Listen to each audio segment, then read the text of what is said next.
प्यारे बच्चों नमस्कार। देखिए स्टूडेंट्स, हम जो क्वेश्चन कराने वाले थे, हमने जो प्रीवियस टॉपिक के अंदर भी कुछ क्वेश्चंस कराए थे आपको, उन्हीं क्वेश्चंस को हम आगे लेके चल रहे हैं आज भी। वो जो ट्रिक मैंने आपको बताई थी क्वेश्चनों के अंदर, आई होप आपको समझ भी आई होगी। ऐसी कोई बात नहीं थी कि आपको कुछ रिमाइंड नहीं हो, पहले भी पढ़ चुके हैं आप। शेड पार्ट तो आप निकालना काफ़ी टाइम्स पढ़ चुके हैं। फिर भी मैंने कुछ नई ट्रिक्स आपको बताई कि स्टेटमेंट से आपको इक्वेशंस कैसे बनानी है। तो वही चीज़ें अब हम दोबारा फिर से और क्वेश्चन लेके डिफाइन करके बताएंगे। अगर कोई डाउट है तो आप फिर से देख सकते हैं। लेकिन स्टूडेंट्स, हम आपको फिर एक बात कहते हैं कि देखिए, मैथमेटिक्स एक ऐसी चीज़ है जिसको अगर आप एक दिन भी मिस करोगे तो फिर आपको समझ नहीं आना है। तो प्लीज़ स्टूडेंट्स, मिस मत कीजिए। एक दिन की वीडियो को ही मिस मत करें, चाहे आपको कितना ही ज़रूरी काम हो, बट आप ये वीडियो ज़रूर देखें। अगर आप देखेंगे तभी तो समझ में आएगी ना, क्योंकि नेक्स्ट डे तो नेक्स्ट वीडियो आ ही जानी है फिर। क्लियर है? और कोई प्रॉब्लम्स वगैरह आती है तो आप ज़रूर शेयर करें, एक दूसरे शेयर करें, अपने साथियों से शेयर करें। और अगर फिर भी कोई प्रॉब्लम आए तो आप मुझे कॉल करें, मुझसे पूछें। ठीक है स्टूडेंट्स? तो समझ सकता हूँ कि आपको समझ में आ रही होगी बात, नहीं? चलिए आज के टॉपिक पे लेके चलते हैं हम क्वेश्चंस, और ट्राई करते हैं आज ख़त्म करने की। देखो स्टूडेंट्स, इसमें वैसे तो क्वेश्चंस बहुत सारे हैं। अगर सारे ही कराएंगे तो 1 मंथ भी ख़त्म नहीं होनी एक्सरसाइज, है ना? आपको पता है ये तो एक्सरसाइज में कितने क्वेश्चन हैं। तो हमने आपको बताए थे 3 टाइप्स के क्वेश्चन है इसमें। तो 2 टाइप्स हम करवा चुके हैं। जैसे फर्स्ट तो सिंपल फॉर्म थी कि समझ के करना था, सेकेंड टेबल वाली फॉर्म थी, थर्ड अभी आनी है। तो वो सेकंड टाइप का भी मैंने एक और क्वेश्चन लिखा है बोर्ड के ऊपर, मैं वही क्वेश्चन अब कराने वाला हूँ सेकंड टाइप का। फिर हम एक थर्ड टाइप का कराएंगे। तो आज हम ख़त्म करने की कोशिश करेंगे आज इसको, ठीक है? तो स्टूडेंट्स, आपने इस एक्सरसाइज के एग्जाम्पल ज़रूर करने हैं सारे। वैसे मैंने आपको होमवर्क में दिया हुआ है, एग्जाम्पल आपने करने हैं, एक भी एग्जाम्पल नहीं छोड़ना है आपने, ठीक है? और क्वेश्चंस के आप ट्राई करते रहें, 1 to 1 क्वेश्चन रोज़ करते रहें। एक क्वेश्चन में अगर आप रोज़ करेंगे तो आपकी हैबिट बनी रहेगी इस एक्सरसाइज से। जैसे इंटीग्रेशन में है कि इंटीग्रेशन अगर आपको समझना है, करना है, तो अब भी आप इंटीग्रेशन के 4 या 5 क्वेश्चन डेली करें, तो देखना आप इंटीग्रेशन भूलेंगे ही नहीं। ऐसे ही 1 क्वेश्चन इसका डेली करें, जो एक्सरसाइज है उसका एक 1 क्वेश्चन पकड़ ले और डेली करें, और बाकी का नेक्स्ट जो होमवर्क आता है उसको आप कंटिन्यू करते रहें। ठीक है स्टूडेंट्स? तो देखिए, मैं बार बार कहता रहता हूँ वीडियो को ध्यान से देखें। वीडियो को ध्यान से देखने का मतलब ये होता है कि मैं जो आपको बातें बताता हूँ उस पर आप ध्यान दिया करो। आप उस पर ध्यान नहीं देते हो और फिर पर्सनली मुझसे कॉल करके पूछते हो कि सर ये करना है या वो करना है ना? फिर मैं आपसे ही कहता हूँ कि बेटे आपने वीडियो ध्यान से नहीं देखी। आप कहते हो कि नहीं सर हमने वीडियो ध्यान से देखी। अगर आप देखते तो फिर मेरी बातों पर गौर करते ना, मैंने क्या बोला है वीडियो में। वैसे मैं वीडियो में बोल रहा हूँ अभी भी मैंने आपको फिर से बोला है कि क्या बोला है कि कंप्लीट आप वीडियो को देखें, सुने, और जो मैं बताता हूँ वीडियो के अंदर उस बात को फॉलो करें। मैंने अब बताया आपको कि एग्जाम्पल करने हैं कंप्लीट, और एक्सरसाइज के क्वेश्चन डेली ही करते रहो, नेक्स्ट चलते रहो फिर क्वेश्चन, और नेक्स्ट का वर्क कंटिन्यू करते रहो जो आता रहता है। लेकिन अब भी आपको समझ में शायद नहीं आनी होती बात। चलिए स्टूडेंट्स, फिर भी हम तो उम्मीद यही करते हैं कि आपको कुछ समझ में आ रहा होगा और आप जैसे मैंने बताया वैसा आप फॉलो करेंगे। तो हम अपना नेक्स्ट क्वेश्चन लेके चलते हैं। क्वेश्चन क्या है देखिए, there are 2 types of fertilizers F1 and F2।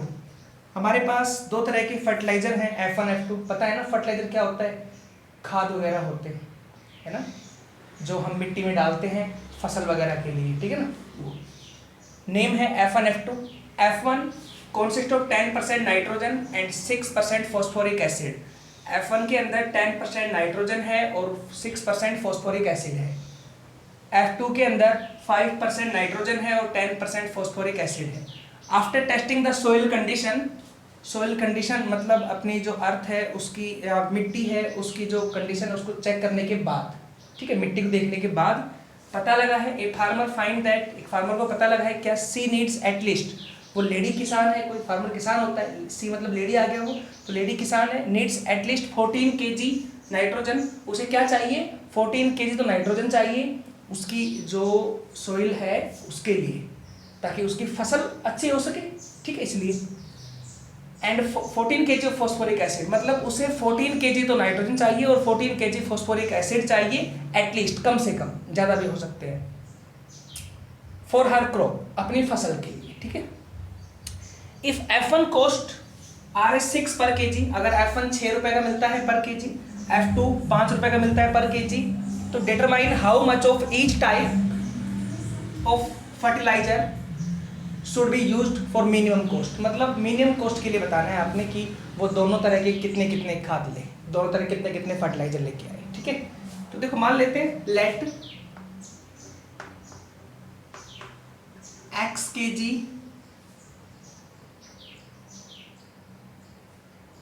Fertiliser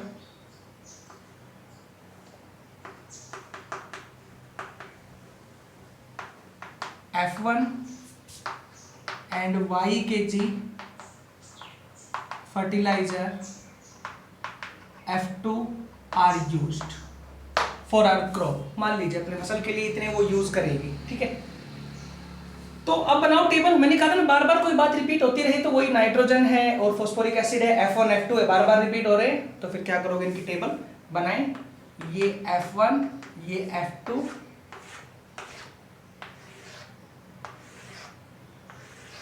देखिए ये मिनिमम रिक्वायरमेंट,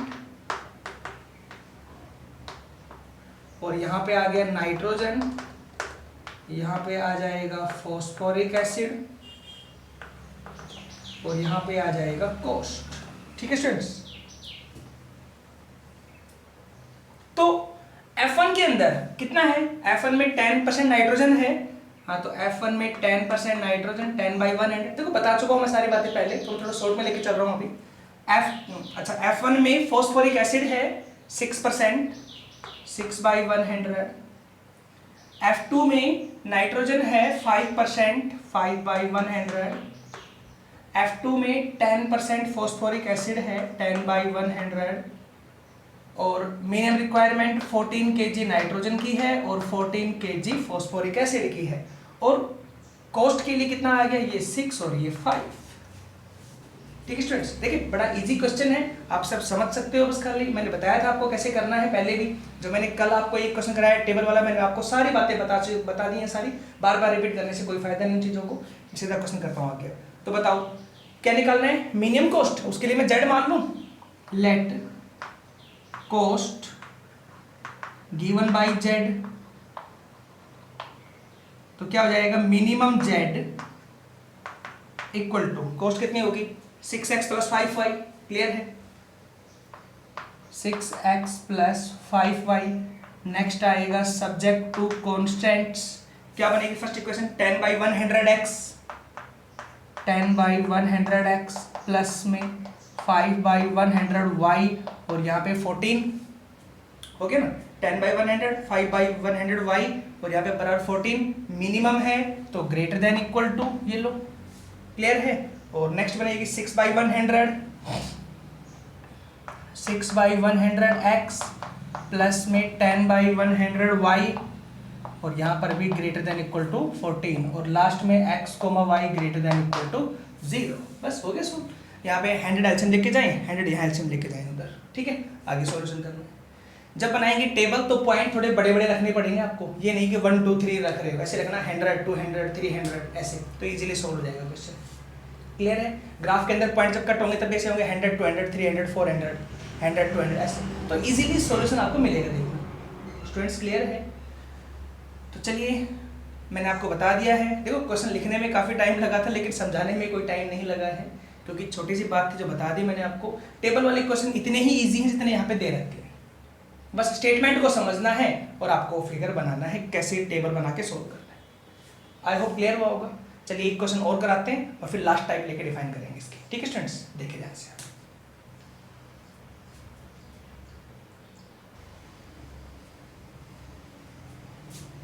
देखिए स्टूडेंट्स, जो नेक्स्ट क्वेश्चन लिखा है वो क्या है, 2 tailors A and B earns Rs 150 and Rs 200 per day. ये कहता है 2 टेलर्स हैं, पता है टेलर क्या होते हैं, जो शर्ट पैंट वगैरह स्टिच करते हैं ना, वो वाले। A and B 2 टेलर्स हैं, उनके नेम है A और B, earns 150 and 200 per day, मतलब इतने इतने रुपए वो काम करने के लेते हैं। ए लेता है 150 और बी लेता है 200, ठीक है, per day. A can stitch 6 shirts and 4 pants. A सिलाई करता है कितनी, 6 शर्ट और 4 पैंट 1 डे, एक दिन के अंदर, ठीक है। और while B can stitch 10 shirts and 4 pants per day, आगे दोनों के लिए पर डे। तो ये कहता है ए सिलाई करता है 6 शर्ट और 4 पैंटे, बी सिलाई करता है 10 शर्ट्स और 4 पैंटे, क्लियर, पर डे। और पर डे के उनके चार्जेस हैं 150 और 200, क्लियर है। Form a LPP to minimize the labour cost, हमने एलपीपी के अकॉर्डिंग बनानी है और लेबर कॉस्ट बतानी है कितनी होगी। To produce at least 60 shirt and 32 pants, अगर 60 शर्ट और 32 पैंट्स का ऑर्डर उन्हें मिला हो, ठीक है, उन्होंने 60 शर्ट और 32 पैंट्स का ऑर्डर मिला है, उनको कंप्लीट करना है। और कॉस्ट क्या होनी चाहिए, लेबर कॉस्ट मिनिमम होनी चाहिए कि कितने दिन या कितनी पैंटे कितने शर्ट ए सिलाई करे, कितनी बी सिलाई करे, ताकि कॉस्ट कम से कम खर्चा हो, ठीक है स्टूडेंट्स। तो क्या आएगा, कैसे करना है क्वेश्चन के लिए। सबसे पहले मान लेते हैं कि टेलर ए ने काम किया x डेज और टेलर बी ने काम किया y डेज, ठीक है, लिखिए let tailor A works for X days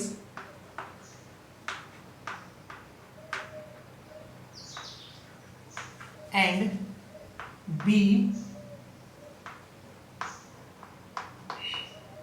works for Y days to complete the job. To complete तो जॉब कर दो, या जो उन्हें कॉन्टैक्ट मिला है वो देख दो। टू कंप्लीट द कॉन्टैक्ट, जो उन्हें कॉन्टैक्ट मिला है ना, उस कॉन्टैक्ट को कंप्लीट करने के लिए, ठीक है, उन्होंने मान लिया। तो अब वही बात रिपीट हो रही है बार बार, तो बनाए फिर से, देखो तो टेबल फिर से आएगी।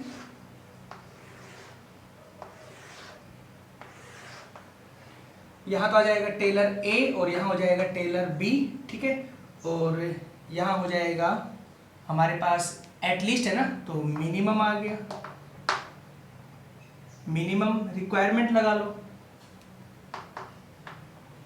मिनिमम रिक्वायरमेंट है जितनी आपने सिलाई करनी है उनकी, ठीक है। यहाँ आ जाओ, तो इधर क्या आएगा स्टूडेंट्स, शर्ट और एक पैंट,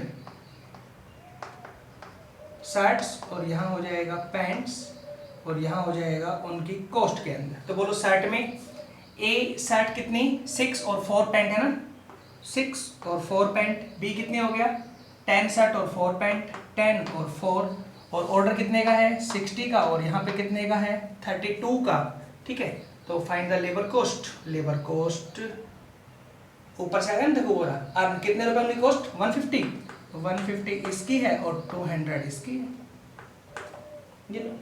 तो क्या बनेगा, देखो आगे मैंने कहा ना, बिल्कुल सिंपल क्वेश्चन है, आप खुद भी लिख सकते हैं। Late cost given by Z, वही है कि जेड हम किससे रिप्रेजेंट कर रहे हैं, हाँ, तो मिनिमम जेड इक्वल्स टू, तो क्या आएगा देखो, minimum Z equals to 150x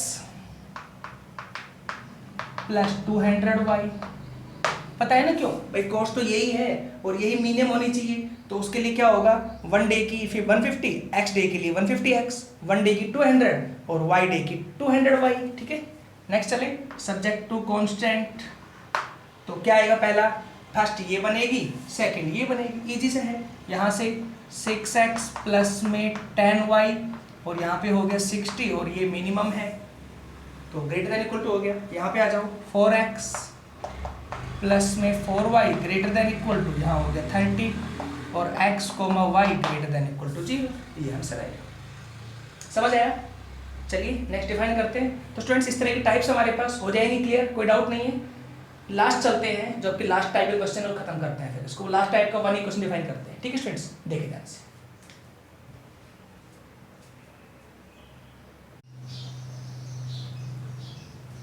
देखिए स्टूडेंट्स, जो लास्ट टाइप मैंने क्वेश्चन लिखा है वो क्या है, और ये लास्ट ही क्वेश्चन करा रहे हैं इसका, फिर आप इसको कंप्लीट कर लें एक्सरसाइज को, ठीक है।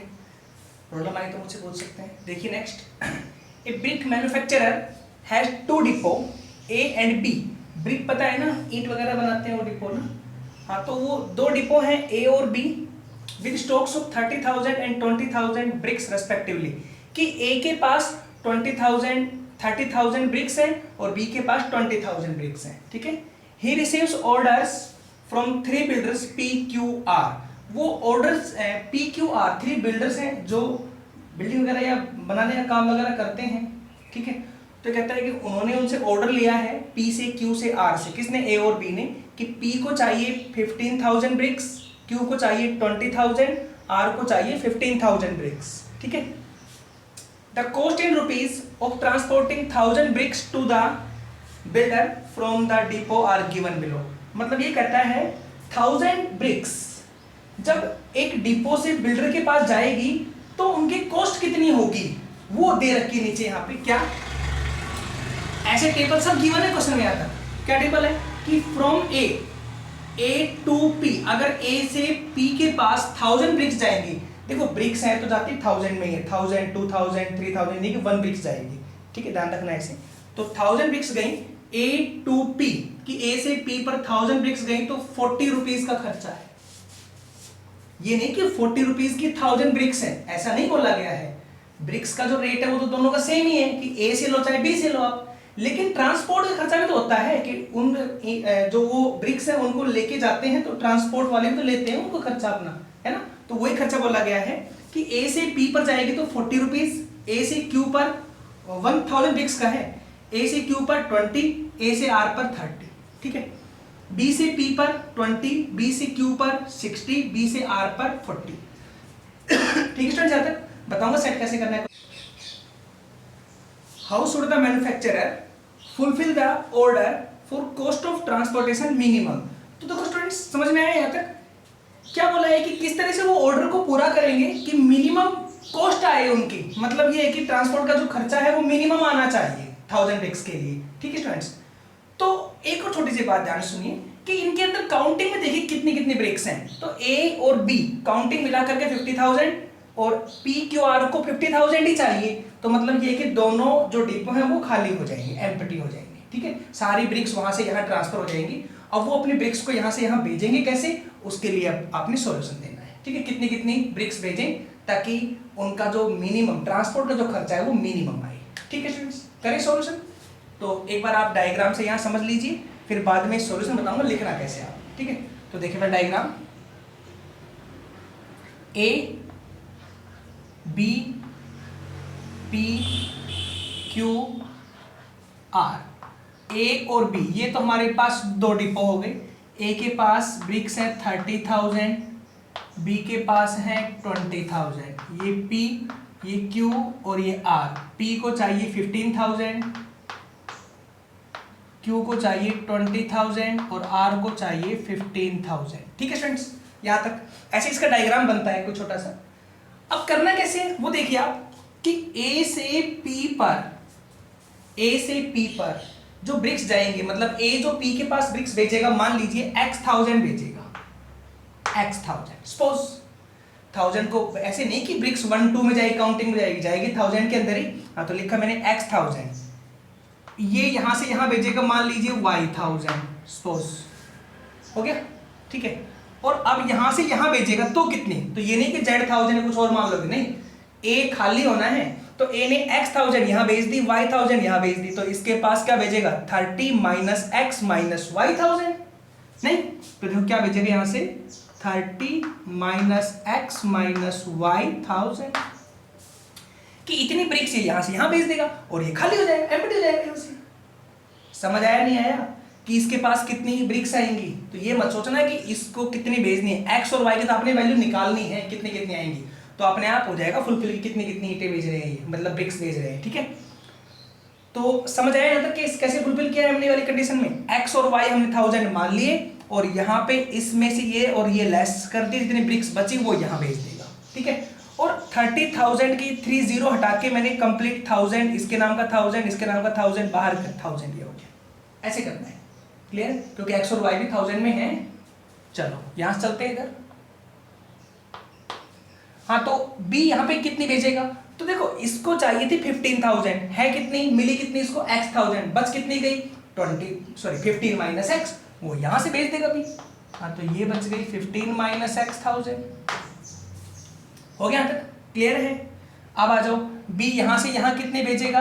तो इस क्यू को चाहिए थे 20,000 ब्रिक्स और मिली कितनी है? y1000। रह कितनी गई? 20 माइनस वाई, तो ये कितने भेजेगा? 20 माइनस y1000। बी यहां से यहां भेजेगा, ठीक है। और अब बी यहां से यहां कितने भेजेगा? तो देखो, या तो यू निकाल लो कि आर को चाहिए 15,000, इतनी मिल चुकी है, बच गई, वो यहां से ले लें, उसको खाली होना है उसको तो। और अगर यू नहीं तो यूं कर लो, इसके पास 20,000 है, 20,000 में से ये इसने यहां भेज दी, ये यहां भेज दी, बच कितनी गई? तो इसमें से ये लेस करके यहां लिख दो, एक ही बात है, दोनों सेम केस आने। ठीक है स्टूडेंट्स, चलो मैं लिख देता हूँ कि 15,000 में से ये लेस कर देता हूँ। देखो 15,000 मतलब ये हटा दो 30, तो 15 में से लेस होगा तो 15 माइनस 30, तो -15 बचा, माइनस ये माइनस से प्लस हो गए, तो ये बचेगा x प्लस वाई माइनस के 15,000, ये बचेगा। ठीक है, ये ब्रिक्स यहां से यहां भेज देगा।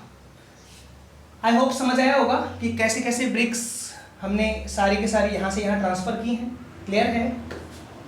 हमने शुरू में दो ही बातें माननी है, एक x1000 और एक y1000, दो ही बातें माननी है, और बाकी जो कंप्लीट है वो इनको देख के हमने केस को सोल्व किया है। क्यों? क्योंकि हमें शुरू में पता लग गया था कि ए और बी डिपो के पास जितनी ब्रिक्स हैं उतनी ही ब्रिक्स पी क्यू आर को चाहिए है कंप्लीट, तो वो खत्म, खाली होने हैं, खाली होने हैं, तो अब ये ए और बी खाली हो गए और ये यहां आ गए। Clear students?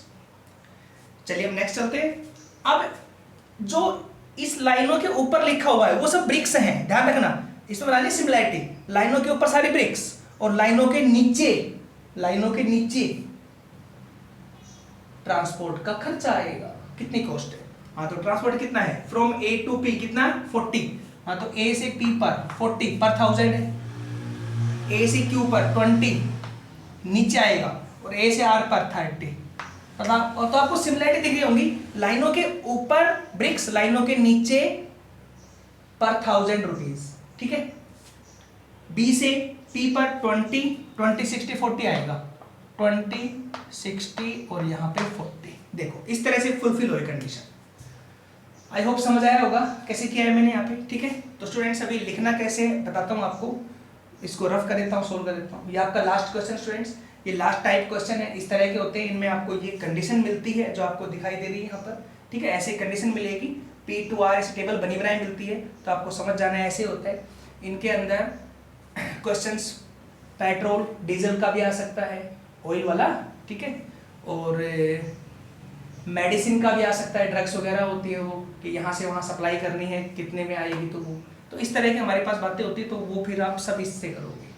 ठीक है, तो ये कुछ क्वेश्चंस हैं, 3 4 या क्वेश्चन आपके पास पूरे कंप्लीटिव, तो आप कर लेना। एक मैं आपको समझाता हूँ कैसे। ठीक है, तो स्टूडेंट्स आई होप यहाँ तक समझ में आया होगा। आप ये मत सोचना कि अभी तो हमने कुछ लिखा ही नहीं है, बताऊंगा लिखना, इसके बाद पहले ये सॉल्यूशन बनता है, मतलब डायग्राम बनता है। अब इस डायग्राम से बताऊंगा आपको मैं कैसे लिखनी है चीजें और सोल्व कैसे करना है। सोल्व का भी वही है सब सोल्व करने के लिए। ठीक है स्टूडेंट्स, करें? चलिए, कुछ रह गया डाउट तो अब इसके सॉल्यूशन में आपको समझ आ जाएगा। ठीक है, देखिए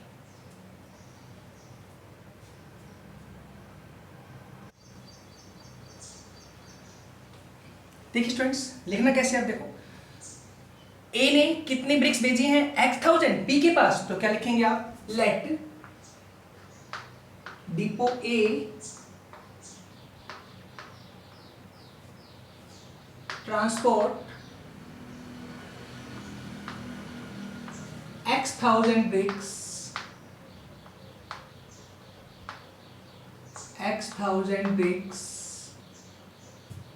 to builder P, कोमा, ठीक है, x1000 a depot A transport x1000 bricks to builder P और y1000 टू बिल्डर Q। ठीक है, y1000 to builder Q and remaining जो बच गई वो रिमेनिंग कितनी बची है? 30, लिख दो ब्रैकेट में कि 30 minus x minus y1000 bricks to R builder R. ठीक है, थोड़ा शॉर्ट में क्या कर लेंगे, हो गया। सिमिलरली अब बी यहाँ पे कितनी कितनी भेजेगा, तो पी क्यू आर को क्या क्या ऑर्डर में चाहिए, पी क्यू आर को जो ऑर्डर चाहिए वो है ना, तो पी को चाहिए 15,000, क्यू को चाहिए 20 और आर को चाहिए 15,000 है ना। रिक्वायरमेंट ऑफ पी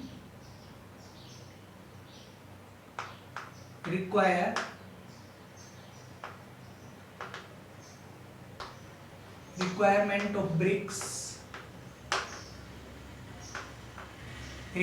ब्रिक्स कितनी कितनी, पी को चाहिए 15,000,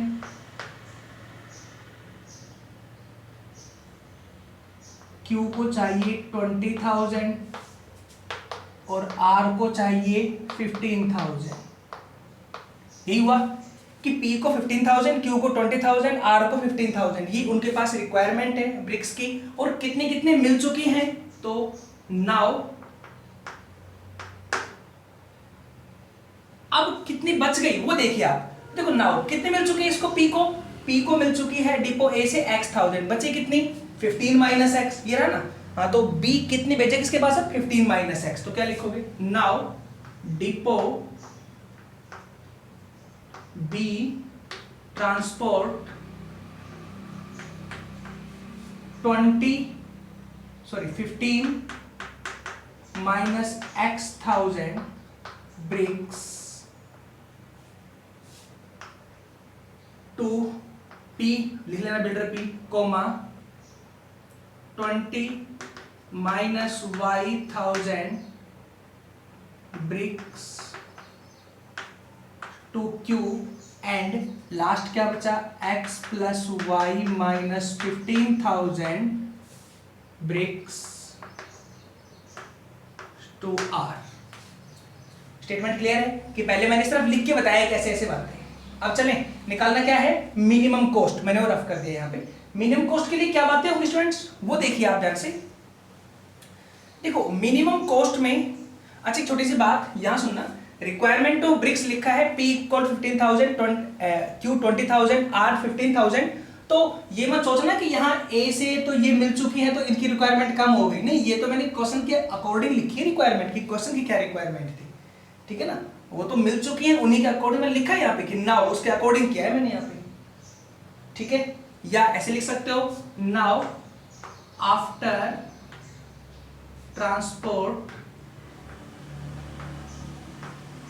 transport the bricks from A to P, Q and R। After मतलब P, Q, R A के पास ईंटें भेजेगा, ब्रिक्स भेजेगा, उसके बाद की कंडीशन है कि ये इसके बाद भेजेगा, समझ आया, ठीक है। ठीक है, थोड़ा सा ध्यान से समझेंगे तो आपको समझ में आएगा, ऐसा कुछ नहीं है, थोड़ा सुनना जो बातें बताई है मैंने उस पर। अब नेक्स्ट चलते हैं यहाँ पे, तो क्या है स्टूडेंट्स वो देखिए, अब हमें निकालनी मिनिमम कॉस्ट। तो मिनिमम कॉस्ट क्या होगी स्टूडेंट्स इसकी, देखो तो नाउ या late cost given by Z, हाँ तो मिनिमम z इक्वल, देखना क्या हो कॉस्ट, सीधा करता हूँ शॉर्ट में, इसकी से मल्टीप्लाई 40x प्लस में इसकी से मल्टीप्लाई 20y प्लस में इसकी से मल्टीप्लाई 30 इंटू में 30 माइनस एक्स माइनस वाई, हो गया, सीधी मल्टीप्लाई करनी, कुछ भी नहीं करना, क्योंकि ये 1000 के लिए है और ये x,1000 है ब्रिक्स, तो इनकी मल्टीप्लाई होगी कितनी, इतनी कॉस्ट आ गई, इसकी इतनी कॉस्ट आ गई, इसकी इतनी, सबको प्लस करना है। नेक्स्ट पार्ट में प्लस में 20 इंटू में 15 माइनस एक्स प्लस में 60 इंटू में 20 माइनस वाई प्लस में लास्ट आएगा 40 इंटू में x प्लस वाई माइनस के 15, ये तो आएगा मिनिमम z। इसको आप सोल्व कर लेना, थोड़ा टाइम कम इसलिए बता रहा हूँ आपको मैं, थोड़ा इसको सोल्व कर लेना मल्टीप्लाई करके, ये तो आ जाएगा मिनिमम z। अब रहेगा सब्जेक्ट टू कांस्टेंट, फ्रेंड्स ये आएगा ना, तो सब्जेक्ट टू कांस्टेंट इजी है, कैसे कि जो ब्रिक्स हैं वो सारे जीरो या जीरो से ज्यादा होंगे ना, ये होगा ना, या तो ब्रिक्स जीरो होंगे या जीरो से ज्यादा होंगे, तो सबको greater than equal to zero करो। First x greater than equal to zero यहां से, second y greater than equal to zero, third यहां से 30 minus x minus y greater than equal to zero, हो गया, यहां से वहां से आ जाओ 15 minus x greater than equal to 0, next 20 minus y greater than equal to 0 और last x plus y minus के 15 ग्रेटर देन इक्वल टू 0। हो गया तक भाई? हमारे पास 6 पार्ट है, 1 2 3 4 5 6 और सबको ग्रेटर देन इक्वल टू 0 करना है, कुछ भी नहीं। हो गया? अब सेट करें क्वेश्चन को। दिस एम्प्लाइज, देखो अब बना रहा हूँ फर्स्ट इक्वेशन क्या बने, ये तो लास्ट में आते हैं दोनों। ये ले लो पहला, x वहां पे y वहां पे, तो क्या बनेगा x plus y less than equal to 30। First equation x plus y less than equal to 30, ठीक है। यहां से x वहां जाएगा तो x less than equal to 15। Second equation y वहां जाएगा, y less than equal to 20। Equation number third हो गई। 15 वहां जाएगा यहाँ पे, देन ये हो जाएगा x plus y greater than equal to 15। Fourth equation हो गई, ठीक है। और लास्ट में क्या लिखना था, x comma y greater than equal to 0। इस तरह से पार्ट बनेगा। तो स्टूडेंट्स आई होप समझ आया होगा, ठीक है। तो वैसे भी देख लेना, बुक के अंदर भी आपको मिल जाएगा, ऐसी कोई बात नहीं है, ठीक है। क्वेश्चन तो हो जाएंगे सोल्यूशन में। तो स्टूडेंट्स ये वाले चैप्टर था लीनियर प्रोग्रामिंग प्रॉब्लम्स का। यूँ तो क्वेश्चन बहुत सारे हैं, मैंने पहले भी कहे थे। आगे तो आप इसको कर लो क्वेश्चन को सोल्व, ठीक है ना, हो जाएगा आगे तो। देखिए यूँ तो क्वेश्चंस बहुत सारे हमारे पास, यूँ कराएंगे तो बहुत टाइम लग जाएगा, पर मैंने मेन जो टाइप्स थी जो क्वेश्चन के सारे आपको बता दिए हैं, इस टाइप से होने हैं। अब इसके लिए कोई प्रॉब्लम नहीं है, सिर्फ आपको अब समझ में आना चाहिए क्वेश्चन कि क्या बोला गया है। समझ जाओगे तो क्वेश्चन को सोल्व कर दोगे। 3 टाइप्स हैं, फर्स्ट सिंपल वाली, सेकंड टेबल वाली और थर्ड इस तरह से, इसमें टेबल पहले ही गिवन होगी और इस तरह से आपका पार्ट बनेगा, डायग्राम बनेगा इसमें, ठीक है स्टूडेंट्स। इसमें 2-3 क्वेश्चन हैं, मैं बताए थे आपको। डीजल वाला मिलेगा या पेट्रोल वाला मिलेगा, मेडिसिन का मिलेगा, देखना है क्वेश्चन को ध्यान से। यहाँ पे 1000 में बातें हैं, डीजल वगैरह पेट्रोल वगैरह आएगा तो उसमें लीटर में बातें होंगी, ठीक है। तो बस आपने वो करना है इसको। तो चलिए स्टूडेंट्स, अब नेक्स्ट आपका चैप्टर शुरू करेंगे नेक्स्ट वीडियो के अंदर, और वो आपका वेक्टर्स वाला होगा, ठीक है स्टूडेंट्स। तो वेक्टर्स डिफाइन करते हैं नेक्स्ट वीडियो के अंदर, ठीक है। Thank you.